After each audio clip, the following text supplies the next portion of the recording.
Hello students, here we are again with our next topic, that is synthesis of plant food other than carbohydrate. क्या है इस topic में कि जो plant का फूड होता है वो हम लोगों ने अभी तक पढ़ा कि वो क्या होता है, कार्बोहाइड्रेट होता है।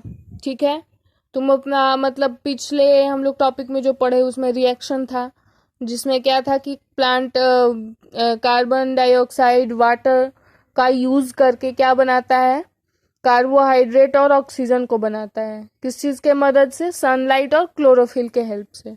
ठीक है, तो अब हम लोग इस टॉपिक में लेकिन पढ़ने वाले हैं कि जो कार्बोहाइड्रेट है उसके अलावा और कौन कौन से कंपोनेंट प्रेजेंट रहते हैं प्लांट के फूड पार्ट में। जैसे कि हम लोग ह्यूमंस जो होते हैं उसमें क्या होता है कि प्रोटीन, विटामिन, फैट्स, मिनरल्स, ये सारी चीज़ें हम लोग और भी मतलब प्लांट फूड के कंपोनेंट में ये सारी अलग अलग चीज़ें प्रेजेंट रहती हैं। तो वैसे ही प्लांट में भी कार्बोहाइड्रेट के अलावा और कौन कौन से कंपोनेंट प्रेजेंट रहते हैं वो हम लोग इस टॉपिक में डिस्कस करेंगे। देखो क्या दिया हुआ है स्टार्टिंग से, you have just learn that plant synthesize carbohydrate through the process of photosynthesis. मतलब जो है प्लांट कार्बोहाइड्रेट को प्रिपेयर करता है किस प्रोसेस से? फोटोसिंथेसिस प्रोसेस के थ्रू। ठीक है, और जो कार्बोहाइड्रेट होता है वो किस किस चीज से बना होता है? कार्बन, हाइड्रोजन और ऑक्सीजन। जो कार्बोहाइड्रेट है इसका फॉर्मूला होता है C6H12O6। तो इसमें कार्बन का कंटेंट प्रेजेंट है, कार्बन, हाइड्रोजन और ऑक्सीजन। तो कार्बोहाइड्रेट जो है ये तीन कंपोनेंट से मिलकर के बना होता है और ये तीनों कंपोनेंट का क्या फंक्शन है? These are used to synthesize other components of food such as proteins and fat. और ये कंपोनेंट क्या करते हैं कि और भी जो फूड पार्टिकल्स में और दूसरे जो कंपोनेंट प्रेजेंट हैं लाइक प्रोटीन और फैट, इसको क्या करता है? सिंथेसाइज करता है।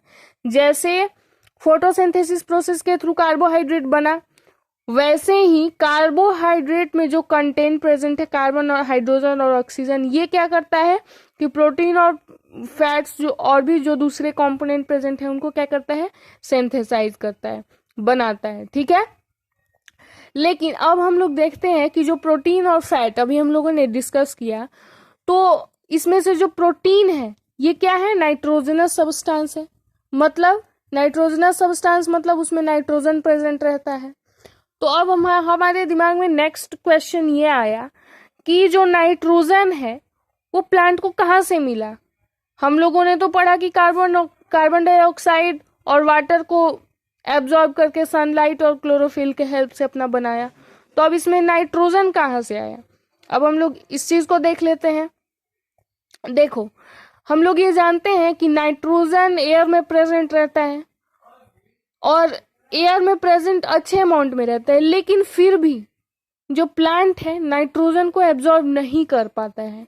जैसे कि कार्बन डाइऑक्साइड को एटमॉस्फेयर से प्लांट जो है एब्जॉर्ब करता है, तो ऐसा भी तो होना चाहिए कि नाइट्रोजन को भी एब्जॉर्ब कर ले, लेकिन नहीं, प्लांट कार्बन डाइऑक्साइड के तरह नाइट्रोजन को एब्जॉर्ब नहीं कर सकता, नहीं कर पाता है। तो अब फिर कहाँ से नाइट्रोजन को कंटेन करता है, नाइट्रोजन कहाँ से प्राप्त करता है? देखो आगे देखते हैं। Soil has certain bacteria that convert gaseous nitrogen into a usable form and release it into the soil। क्या होता है कि हम मिट्टी में कुछ ऐसे छोटे छोटे माइक्रो ऑर्गेनिज्म और बैक्टीरिया होते हैं वो जो कि क्या करते हैं कि जो एटमॉस्फेयर में जो गैसियस फॉर्म में नाइट्रोजन होता है उसको क्या करते हैं? यूजेबल फॉर्म में कन्वर्ट कर देते हैं। और जब वो यूजेबल फॉर्म में कन्वर्ट हो जाता है, तो वो क्या होता है? सॉइल में मिक्स हो जाता है, क्योंकि बैक्टीरिया क्या करते हैं? उसको एब्जॉर्ब करके यूज करके फिर वो क्या करते हैं? सॉइल में रिलीज कर देते हैं। और जब सॉइल में रिलीज हो गया तो हम लोग ये जानते हैं कि प्लांट जो है सॉइल से वाटर को एब्जॉर्ब करता है। किस पार्ट के हेल्प से? रूट के हेल्प से। तो जब सॉइल में नाइट्रोजन मिक्सअप हो जाएगा तो क्या होगा? These are absorbed by plant along with water। क्या होगा? जो नाइट्रोजन है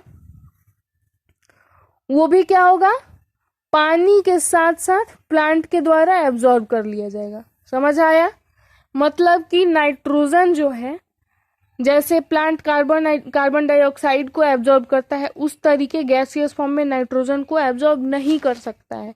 इस वजह से दूसरा फंक्शन नाइट्रोजन को एब्जॉर्ब करने के लिए क्या आया कि जो भी माइक्रो ऑर्गेनिज्म प्रेजेंट होते हैं सॉइल में, छोटे छोटे बैक्टीरिया या फिर दूसरे ऑर्गेनिज्म, वो क्या करते हैं कि गैसियस फॉर्म में जो नाइट्रोजन होता है उसको यूजेबल फॉर्म में कन्वर्ट कर देते हैं, और जब यूजेबल फॉर्म में कन्वर्ट हो जाता है तो वो वाटर के साथ साथ प्लांट के द्वारा एब्जॉर्ब कर लिया जाता है।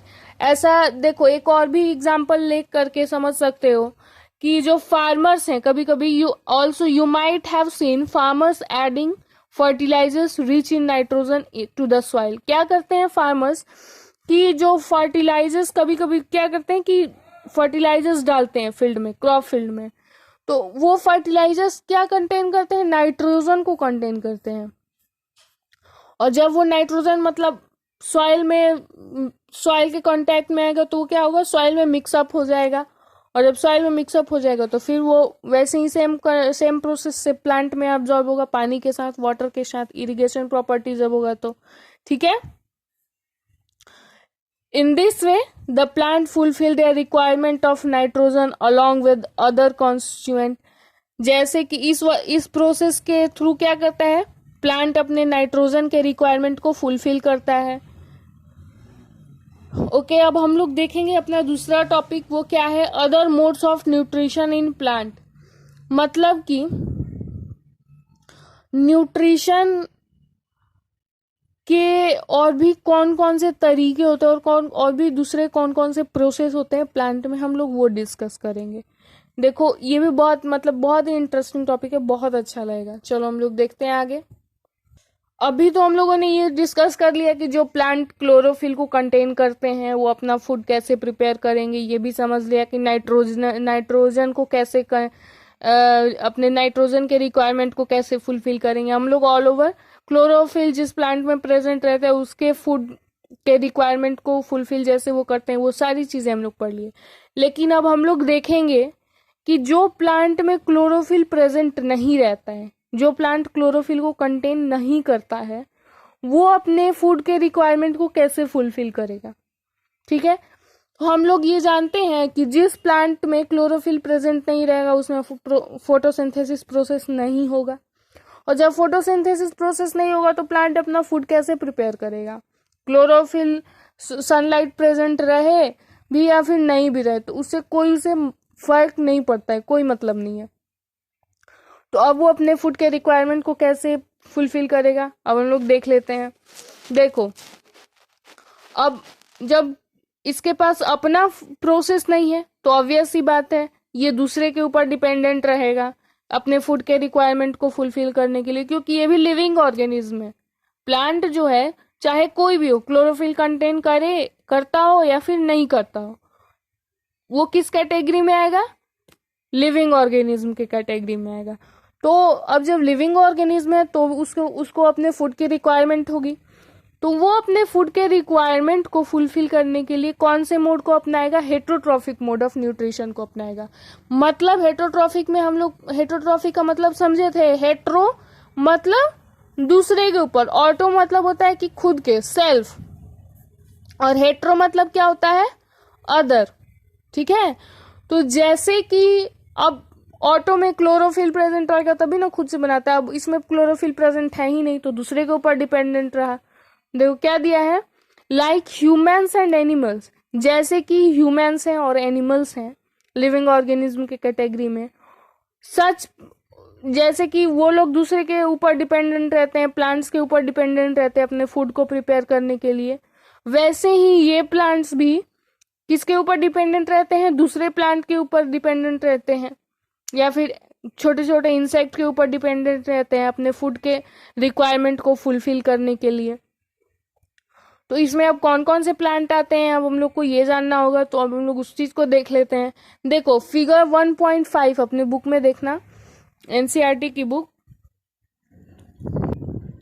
ये क्या है, कैस्कटा का प्लांट है, मतलब अमरबेल का प्लांट है। इसमें तुम देखोगे कि येलो वायरी ब्रांच, मतलब इसके जो ब्रांच हैं वो वायर, मतलब जैसे वायर है कि तार जैसा, वो क्या होता है कि कहीं से भी मुड़ा ट्विस्टेड लाइक स्ट्रक्चर होता है। और इसका ब्रांच का कैसा कलर है, येलो कलर है। मतलब ग्रीन पिगमेंट किससे मिलता है, क्लोरोफिल के प्रेजेंस के वजह से। अब इसमें जो इसका ब्रांच है वो किस तरीके है, येलो कलर का है। तो इसमें जो होता है, ये प्लांट क्लोरोफिल को कंटेन नहीं करता है। अमरबेल का प्लांट जो है क्लोरोफिल को कंटेन नहीं करता है। ये कैसे अपना फूड बनाता है, देखो, it takes readymade food from the plant on which it is climbing. ये क्या करता है कि जो फूड दूसरे प्लांट अपना बनाते हैं, उनसे वो क्या कर देता है, जो दूसरे प्लांट अपना खुद से फूड बनाए हैं उनसे क्या करता है कि उनके फूड से अपने में क्या करता है, ट्रांसफर कर लेता है अपने से, अपने ब्रांचेस के हेल्प से खुद में वो फूड को एब्जॉर्ब कर लेता है। The plant on which it climbs is called the host. और जिस प्लांट के ऊपर, देखो ये क्या है कि अभी हम लोगों ने पढ़ा, मैंने बताया कि अमरबेल का जो स्टेम होता है वो किस तरीके का वायरी ब्रांच्ड होता है। तो ये क्या होता है, वायरी मतलब बहुत बढ़ते बढ़ते जाता है, बढ़ते जाएगा। जैसे मतलब लाइक मनी प्लांट जैसे होता है, उसमें देखते हो कि लकड़ी के हेल्प से लोग क्या कर देते हैं या फिर किसी चीज के हेल्प से उसे हेल्प देते हैं तो वो जाकर के फिर डेवलप करता है बहुत दूर तक। वैसे ही अमरबेल का भी प्लांट होता है। वो क्या होता है कि बहुत उसके स्टीम बहुत लूज होते हैं, दूसरे प्लांट के ऊपर भी जाकर के डेवलप हो जाएंगे। मान लो ये दूसरा प्लांट है तो इसके ऊपर इसके ब्रांच, इसके बहुत सारे टहनियों पर इसका जो है स्टेम लाइक ब्रांच ये जाकर के डेवलप हो गया, ये जाकर के उसके ऊपर भी कवर कर लिया।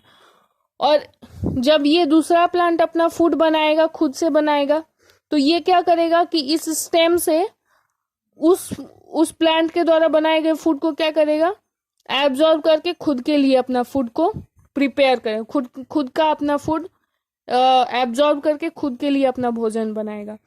तो जिस प्लांट के ऊपर ये अपने स्टेम को फैलाया है उस प्लांट को हम क्या कहेंगे, होस्ट प्लांट कहेंगे। मतलब कि एक तरीके से वो इसके लिए क्या हो गया, होस्ट का वर्क कर रहा है, मतलब इसको फूड प्रोवाइड करने का काम कर रहा है। चलो आगे देखते हैं। तो जो प्लांट से तो ये अपना फूड ले रहा है तो उसको हम लोग होस्ट कहेंगे। लेकिन जो प्लांट भोजन को एब्जॉर्ब कर रहा है, मतलब अमरबेल कैस्कटा का प्लांट एब्जॉर्ब कर रहा है, इस प्लांट को हम क्या कहेंगे, अमरबेल को पैरासाइट प्लांट कहेंगे, पैरासाइटिक प्लांट कहेंगे। ठीक है, अब हम लोग पैरासाइटिक प्लांट के बारे में तो डिस्कस कर लिए। अब दूसरे भी हेटरोट्रॉफिक मोड ऑफ न्यूट्रिशन के थ्रू दूसरे भी प्लांट जो है अपने फूड को प्रिपेयर करते हैं। उसमें से कुछ ऐसे प्लांट हैं वो जो कि क्या करते हैं कि एनिमल्स को खाते हैं। मतलब कि एनिमल्स या फिर इंसेक्ट के जो भी उनके ऊपर आकर के बैठेंगे उनसे अपने भोजन को प्रिपेयर करते हैं, अपना फूड प्रिपेयर करते हैं। देखो इस तरह के प्लांट कैसे होंगे, सच प्लांट्स मे बी ग्रीन और ऑफ सम अदर कलर। इस तरह के प्लांट या मतलब ग्रीन कलर के भी हो सकते हैं या फिर दूसरे अदर कलर के भी होते हैं। फिगर 1.6 में देखो क्या है, पिक्चर प्लांट। मतलब जो पिक्चर प्लांट है वो क्या करता है, इंसेक्ट ईटिंग प्लांट है। इसमें क्या है, द पिक्चर लाइक और jug like structure is modified part of a leaf. ये क्या है कि देखो जग लाइक स्ट्रक्चर, पिक्चर मतलब जो जग लाइक स्ट्रक्चर है इसी को हम लोग पिक्चर लाइक भी स्ट्रक्चर कहते हैं। मतलब एक देखो थैली जैसा है, देखो थैली जैसा है। तो इसमें क्या है, the apex of the leaf form a lead which can open and close the mouth of the picture. देखो जो ऊपर वाला पार्ट है लीफ का, जो ये वाला जो ऊपर वाला पार्ट है, इसमें एक ऐसा प्रॉपर्टी होता है कि मतलब ये क्या होता है कि ये ओपन भी हो सकता है, क्लोज भी हो सकता है, मतलब खुल भी सकता है और बंद भी हो सकता है। Inside the picture there are hair which are directed downwards.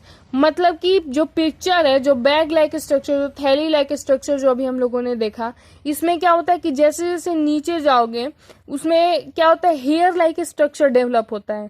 और जो कि किस तरफ होता है, डाउनवर्ड्स, मतलब नीचे की तरफ उसका झुकाव होता है। जो हेयर लाइक स्ट्रक्चर डेवलप होते हैं वो किस तरफ रहेंगे, नीचे की तरफ रहेंगे, ठीक है। When an insect lands on the picture, जब क्या होता है कि जब मान लो कोई इंसेक्ट आकर के यहाँ ऊपर में बैठा पिक्चर पे, the lid closes and trap insect gets entangled into the hair. क्या होता है कि जो ऊपर वाला जो लीड है वो क्या होता है, जैसे ही इस पर इंसेक्ट आकर के बैठेगा ये क्या होगा, बंद हो जाएगा। और जैसे ही बंद होगा, जो इंसेक्ट इस पर बैठा था वो कहाँ चला जाएगा, नीचे जाना स्टार्ट होगा। जो हेयर ही लाइक स्ट्रक्चर उसमें जाकर के फंसते फंसते वो नीचे डाउनवर्ड डायरेक्शन में जाना स्टार्ट हो जाएगा। The lid closes, the insect is digested by the digestive juices secreted in the picture and its nutrient are absorbed।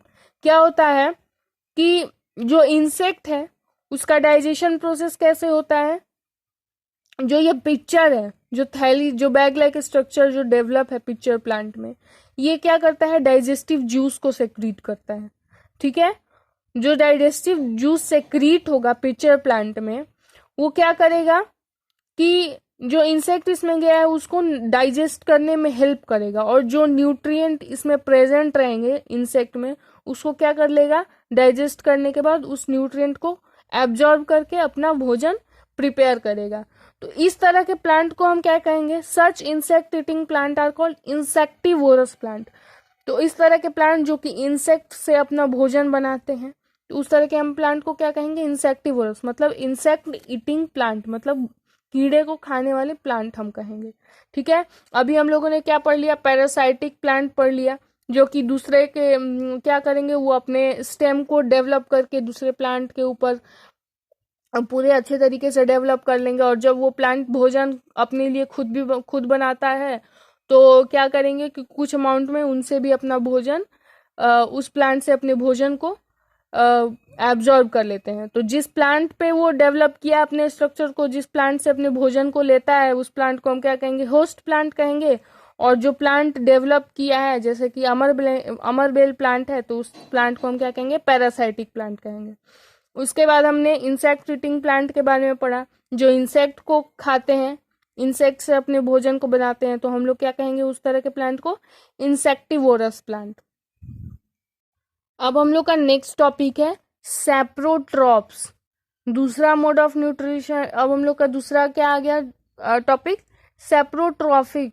Saprotrophs क्या होते हैं, देखो कभी मतलब मार्केट में हम लोग जाते हैं तो मशरूम लेते हैं, मशरूम का मतलब वेजिटेबल्स के साथ वो बिक रहा होता है, तो उसका स्ट्रक्चर कैसा होता है, अम्ब्रेला लाइक पैचेस ग्रोइंग इन मॉइस्चर, मतलब उसका कैसा स्ट्रक्चर होता है, अम्ब्रेला लाइक स्ट्रक्चर होता है। देखो, you may have also seen fluffy umbrella like patches growing in the moist soil और on the rotting wood during the rainy season. ये कहाँ डेवलप होता है, रेनी सीजन में किसी सड़े गले क्या बोलते हैं, लकड़ी के ऊपर डेवलप होता है, या फिर कहीं ऐसे जगह पे जहाँ मतलब बहुत दिनों से बहुत सड़ा गला चीज हो, वहां पे ये सारी मशरूम्स जो होते हैं वो डेवलप होते हैं। तो अब हम लोग देखेंगे कि ये कैसे अपने मतलब कैसे न्यूट्रिएंट को कंटेन करते हैं, कैसे न्यूट्रिएंट अपना पाते हैं, और ये खुद को कैसे सरवाइव करते हैं, और कहाँ से अपने न्यूट्रिएंट को पाते हैं। चलो हम लोग डिस्कस करते हैं आगे। देखो, जो मशरूम होता है, अभी हम लोगों ने इसमें देखा कि वुड से मतलब कहीं रॉड मतलब कहीं सड़ा गला लकड़ी है उसके ऊपर डेवलप करेगा, या फिर कहीं ऐसी जगह पे जहाँ सड़ी गली चीजें होती हैं वहां पर ये खुद को डेवलप करता है। और किस सीजन में, रेनी सीजन में, मतलब वहां पे मॉइस्चर भी प्रेजेंट रहे। तो ऐसा क्यों होता है, और क्योंकि इसमें ये प्रॉपर्टी होती है, ये क्या करता है कि अपने न्यूट्रिएंट को डेड और डिकेइंग पार्ट से लेता है, मतलब जहाँ पे चीजें सड़ गल रही हैं वहां से मतलब जब चीजें सड़ गल रही होती हैं तो वहां से जो भी प्लांट है या फिर जो भी चीजें, वो क्या करेगा, अपने न्यूट्रिएंट को रिलीज करेगा, ठीक है। तो वो क्या करता है कि वहां से अपने न्यूट्रिएंट को एब्जॉर्ब करता है उस पार्ट से। तो इसी वजह से इसको हम क्या कहते हैं, इसको किस कैटेगरी में लाते हैं, सैप्रोट्रॉफिक कैटेगरी में। ठीक है। तो ये क्या करते हैं, मशरूम जो है जहाँ चीजें सड़ती हैं, गलती हैं, वहां से क्या करता है, अपने फूड के लिए जो न्यूट्रिएंट्स, जो भी पार्टिकल्स होते हैं, उनको क्या करते हैं, न्यूट्रिएंट कंपोनेंट को एब्जॉर्ब करता है। चलो हम लोग देख लेते हैं, इसको एक एक्टिविटी के थ्रू समझते हैं, जो कि हमारे बुक में दिया हुआ है। क्या दिया है, take a piece of bread and moisten it with water, leave it in moist warm place for 2 or 3 days or until fluffy patches appear on them। क्या है कि एक ब्रेड के पीस को ले लो और इसको क्या कर दो, मॉइस्ट कर दो, मतलब थोड़ा सा गीला कर दो, थोड़ा सा मतलब पानी उस पर छिड़क दो। फिर क्या करना है, live it in moist warm place, मतलब इसको ऐसे जगह पे रखना है जहाँ पे थोड़ी नमी हो और थोड़ी गर्म, मतलब उमस जैसे जगह पे, जहाँ जैसे उमस का होता है ना कि फील करता है आदमी, जहाँ पे बहुत ज्यादा सफोकेशन फील होता है, वैसे जगह पे रख दो। कितने कितने टाइम के लिए, 2 और 3 डेज के लिए, मतलब 2-3 डेज के लिए, मतलब 2-3 दिन के लिए रख दो, या फिर उतने समय के लिए जब तक कि उस पे कुछ पैचेस डेवलप ना हो जाए। ठीक है। What is the colour of the patches, फिर तुम जब उस पे 2-3 दिन के बाद देखोगे तो तुम्हें समझ आएगा कि किस तरह के कलर ऑब्जर्व करोगे तुम। Observe the patches under a microscope और अ मैग्नीफाइंग ग्लास। उस चीज को, पैचेस को तुम कैसे देख पाओगे, ऐसे खुली आंखों से हम लोग नहीं ऑब्जर्व कर पाते हैं उसको। हम लोग किस चीज के थ्रू देखते हैं, या तो माइक्रोस्कोप के थ्रू देखेंगे या फिर किसी मैग्नीफाइंग ग्लास के थ्रू देखेंगे, जिससे कि मैग्नीफाइंग ग्लास वो चीज होता है जिससे कि हमको कोई छोटी चीज भी जो हो वो बड़ी दिखे। ठीक है। ये चीजों को जो भी तुम्हें ऑब्जर्व करोगे उसको क्या करो, नोटबुक पे मान लो हम लोग लिख लेते हैं। You will see cotton like threads spread on the piece of bread. हम लोग माइक्रोस्कोप के थ्रू जब उस पैचेस जब डेवलप हो जाएंगे ब्रेड पर, उस ब्रेड को हम लोग जब माइक्रोस्कोप से ऑब्जर्व करेंगे तो हम लोग क्या देखेंगे, जैसे कॉटन की थ्रेड्स जो होते हैं, जो धागे होते हैं पतले पतले, वैसे ही हम लोग वैसे स्ट्रक्चर को देखेंगे, कहाँ पे, ब्रेड के पीस पर देखेंगे। ठीक है। तो जो थ्रेड लाइक स्ट्रक्चर जो डेवलप हुए रहते हैं ब्रेड पे, उसको हम क्या कहते हैं, फंजाई कहते हैं। उसको हम क्या कहते हैं, फंजाई कहते हैं। तो आप आगे देखते हैं, they have a different mode of nutrition. जब उस पे फंजाई डेवलप हो जाता है तो उसके लिए फंजाई का मोड ऑफ न्यूट्रिशन क्या होता है, अलग होता है। They absorb the nutrients from the bread. वो क्या करेंगे कि जो भी न्यूट्रिएंट ब्रेड में रहेगा उसको क्या करेंगे, फंजाई एब्जॉर्ब करेंगे। This mode of nutrition in which organism taking nutrients from dead and decaying matter is called saprotrophic nutrition.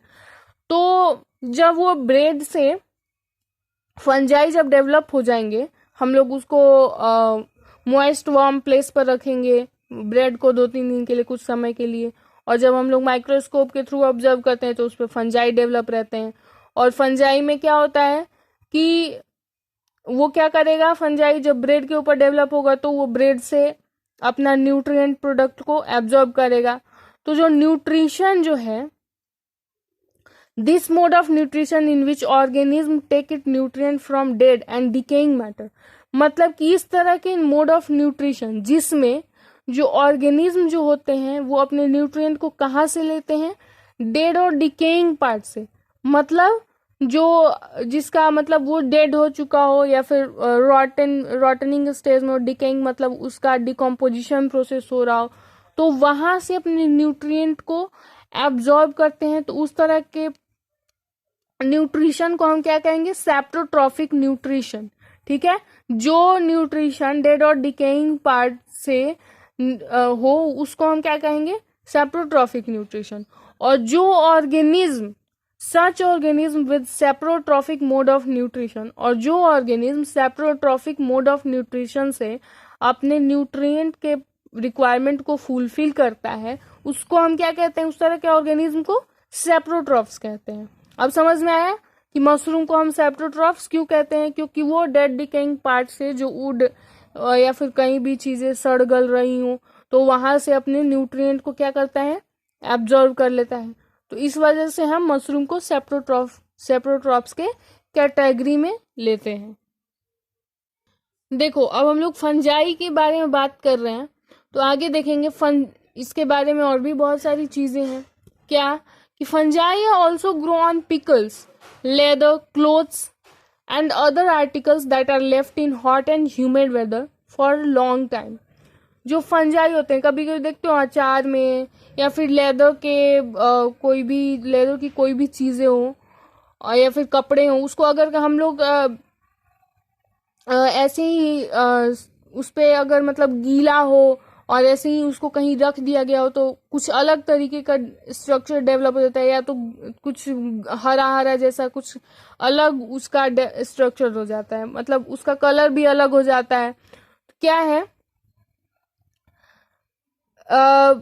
इसमें मतलब हम लोग ये भी ऑब्जर्व करते हैं, during the rainy season they spoil many things.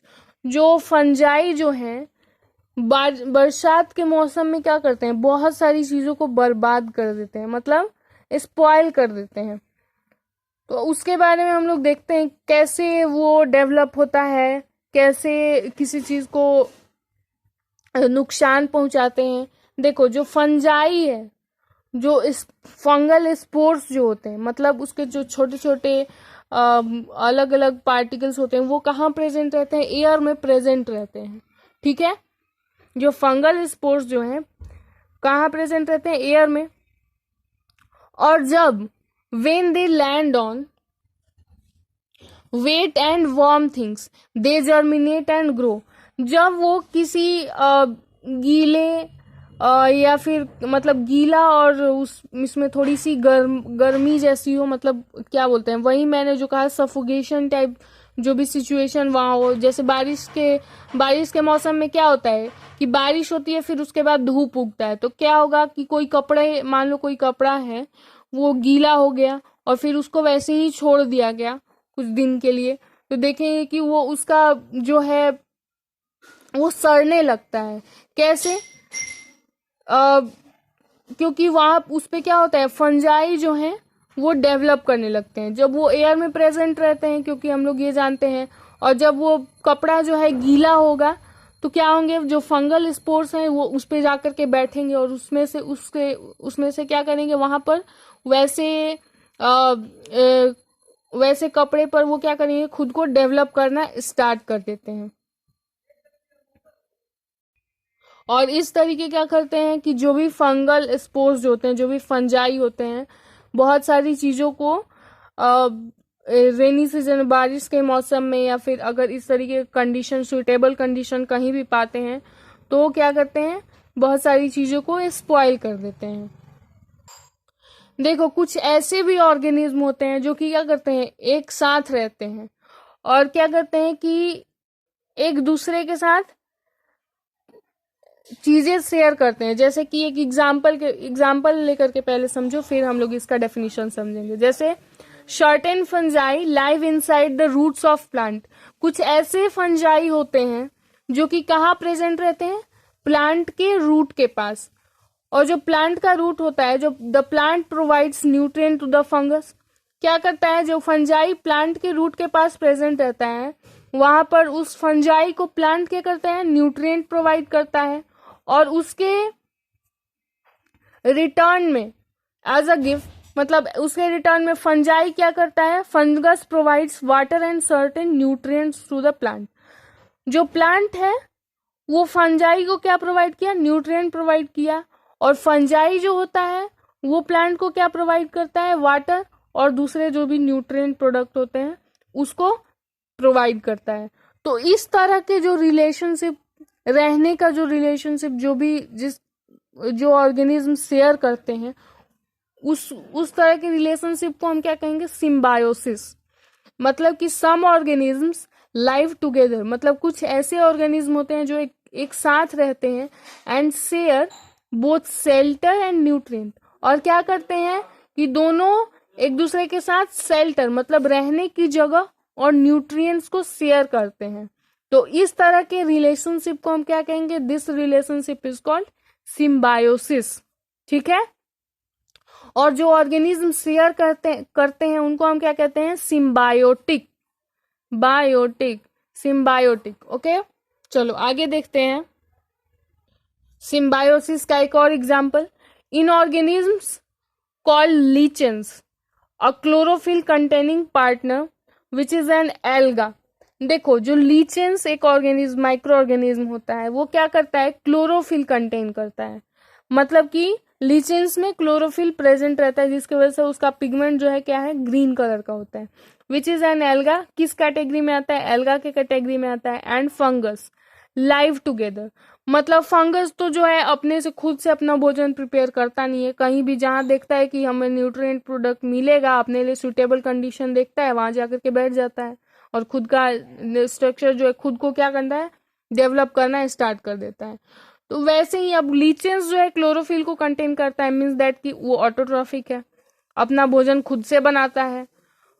तो जो लीचेन है और जो फंगस है वो क्या करते हैं, एक दूसरे के साथ रहते हैं। The fungus provide shelter water and minerals to the alga. जो फंगस है वो लीचेंस को क्या प्रोवाइड करता है, रहने की जगह प्रोवाइड करता है, शेल्टर प्रोवाइड करता है, वाटर प्रोवाइड करता है और मिनरल प्रोवाइड करता है। किसको, एल्गा को, मतलब लीचेन को। और उसके रिटर्न में जो एल्गा है वो क्या प्रोवाइड करता है फंगस को, the alga prepares and provides food to the fungus. अब एल्गा एल्गा को फंगस ने क्या प्रोवाइड किया, रहने की जगह, पानी और मिनरल को प्रोवाइड कर दिया। उसके जगह पे एल्गा ने क्या किया, फंगस को भोजन बनाकर, जो भोजन उसने खुद के लिए बनाया उसमें से कुछ भोजन को फंगस को प्रोवाइड कर दिया। तो इस तरह के रिलेशनशिप जो भी ऑर्गेनिज्म शेयर करते हैं, लिविंग ऑर्गेनिज्म, तो हम उस चीज को क्या कहते हैं, इस तरह के रिलेशनशिप को सिम्बायोसिस कहते हैं। ठीक है, और जो ऑर्गेनिज्म शेयर करते हैं उनको सिम्बायोटिक ऑर्गेनिज्म कहते हैं।